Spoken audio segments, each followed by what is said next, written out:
Assalamualaikum warahmatullahi wabarakatuh. Saya Nanang Qasim Yusuf atau Nakoy, penulis buku Seven Awareness. Pemirsa di rumah, semoga hari ini saya doakan Anda dalam keadaan sehat, bahagia, dan selalu memiliki keikhlasan dalam menjalani hidup yang penuh dengan tantangan dan luar biasa ini. Sahabat-sahabat yang gurit, kalau kita melihat sebuah air, misalkan, bahwa air itu selalu mencari tanah yang rendah. Jadi kalau kita ingin sukses di atas rata-rata, maka jadilah pribadi yang rendah hati. Orang yang rendah hati seperti tanah yang rendah, selalu subur dan banyak tanaman di mana-mana. Sementara orang yang tinggi hati bagaikan bukit yang seringkali kekeringan karena air sulit sekali naik ke atas permukaan. Pemirsa di rumah, orang-orang yang rendah hati dia akan kaya, bukan hanya kaya uang, namun juga kaya sahabat, kaya ilmu, ya, kaya semuanya. Sementara yang tinggi hati akan mengalami masa-masa keterasingan. Dalam istilah buku saya, Seven Awareness, manusia modern seringkali mengalami masa-masa keterasingan, merasa sendiri walaupun di antara keramaian, terus dia selalu kehilangan fokus, ya. Kalau dalam kritik saya kepada manusia modern itu seperti ini, pemirsa di rumah. Dia orang yang sangat hebat, bisa menciptakan teknologi paling canggih, namun dia ketinggalan oleh apa yang dia ciptakan. Mungkin mobilnya paling mewah, tapi mentalnya masih mental beca misalkan. Mungkin makanannya sudah makanan yang paling siap saji cepat, tapi mentalnya mental oncom misalkan. Mungkin handphonenya sudah paling mahal, di atas 20 juta, tapi mentalnya kayak anak bayi berbicara. Jadi mentalnya tertinggal oleh apa yang dia ciptakan. Komputer yang diciptakan lebih hebat dibandingkan mentalnya, sehingga kemudian banyak manusia modern yang mengalami keputusasaan, bukan karena nggak punya uang, namun dia mencari siapa jiwanya sendiri, dia mencari siapa sebenarnya hakikat jiwanya. Dan kalau kita belajar, pada ujungnya orang-orang yang rendah hati, yang mau mendengarkan orang lain, yang mau mendengarkan dengan tulus, mereka orang-orang yang penuh dengan kebahagiaan. Dan pengalaman saya bertemu dengan banyak teman-teman yang coaching, kemudian mengalami banyak hubungan rumah tangga yang tidak baik, pemirsa, juga salah satu penyebabnya adalah ketika salah satu di antara keduanya tidak lagi rendah hati, sehingga sulit sekali berkomunikasi. Seorang suami yang tadinya mungkin biasa-biasa aja, didukung oleh sang istri dengan susah payah, kemudian suami itu begitu hebat, mendadak menjadi seseorang yang berharga, bernilai, terkenal atau mungkin kaya.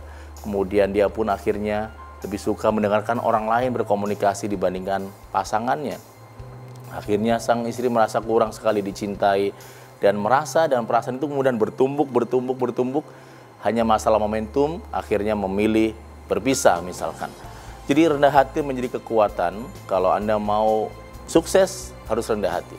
Anda misalkan mau menjadi profesional, Anda rendah hati belajar kepada yang berhasil, maka mereka akan memberi banyak ilmu kepada Anda. Tapi yang tinggi hati akan merasa sendirian dan kekeringan, pemirsa di rumah. Oleh karena itu dalam Seven Awareness, di awareness yang kelima adalah awareness of wisdom. Orang-orang yang rendah hati selalu menemukan jalan kebahagiaan. Mereka selalu mudah sekali dikelilingi oleh banyak orang-orang yang positif kepada kehidupannya. Dan siapapun kita, saya ingin memberikan satu ilustrasi ada dalam buku Seven Awareness tentang air kehidupan. Kalau teman-teman, pemirsa di rumah, satu hari ada seseorang yang terjebak dalam padang pasir. Satu hari dia masih kuat, nggak makan minum, 2 hari masih kuat, 3 hari masih kuat, sampai hari kelima. Kemudian pada saat dia mulai hampir mati, dia berdoa kepada Tuhannya agar diberikan air. Dari jauh terlintas seperti air, dia lari dengan cepat sekali, kemudian dia pegang ternyata ada mutiara. Kemudian dia bilang kepada Tuhannya, saya nggak butuh mutiara ini Tuhan, saya butuh air buat hidup saya. Seringkali kita bagaikan berjalan kaki yang sedang kekeringan, yang sedang kehausan, mencari air.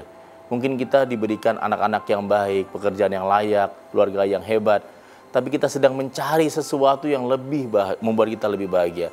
Mencari sesuatu yang membuat kita lebih tenang, mencari sesuatu yang membuat kita lebih hebat, mencari sesuatu yang membuat kita menemukan siapa diri kita. Saya menyebutnya adalah air kehidupan. Air kehidupan ini datang dari Tuhan kepada kita dengan catatan kita rendah hati, sehingga kita bisa menjadi manusia yang lebih hebat lagi, pemirsa di rumah. Seven Awareness, dalam buku Seven Awareness kita dilatih secara bertahap, secara efektif bagaimana menaikkan kualitas jiwa kita dari mulai awareness of thinking, silence, success, soul, wisdom, vision, and surrender, agar kita menjadi manusia di atas rata-rata, namun semua itu bisa berhasil pada saat Anda rendah hati. Jangan-jangan salah satu air kehidupan kita adalah seseorang yang sangat dekat kepada kita, namun karena kita tinggi hati, akhirnya kita mengalami kekosongan jiwa. Kekosongan jiwa yang membuat kita sadar bahwa hidup ini butuh sekali latihan-latihan agar sukses di atas rata-rata. Saran saya sebagai sahabat baru, pemirsa, buat Anda, sehebat apapun Anda, jika Anda tinggi hati, Anda seperti pohon di atas bukit sendirian. Anda akan terlihat begitu jauh di mata teman-teman Anda, dan Anda pun merasa teman-teman Anda begitu jauh melihat Anda. Tapi kalau Anda sudah pintar, baik, kemudian cantik, ganteng, hebat, dan Anda rendah hati, Anda betul-betul luar biasa. Saya percaya bahwa orang sukses, seperti quote dalam Seven Awareness, orang sukses adalah orang biasa yang memiliki hati luar biasa. Walaupun kita orang biasa, lahir dari keluarga biasa, orang tua yang biasa, kalau Anda punya hati yang luar biasa, saya percaya sukses tetap menjadi milik Anda, pemirsa. Sukses bukan hanya milik mereka, orang-orang yang mungkin terlahir hebat, tapi juga milik Anda semua yang terlahir dari keluarga biasa, namun punya impian, punya hati yang luar biasa. Saya memilikinya, dan semoga Anda juga memilikinya sama-sama. Saya, Nanang Qasim Yusuf, penulis buku Seven Awareness. Wassalamualaikum warahmatullahi wabarakatuh.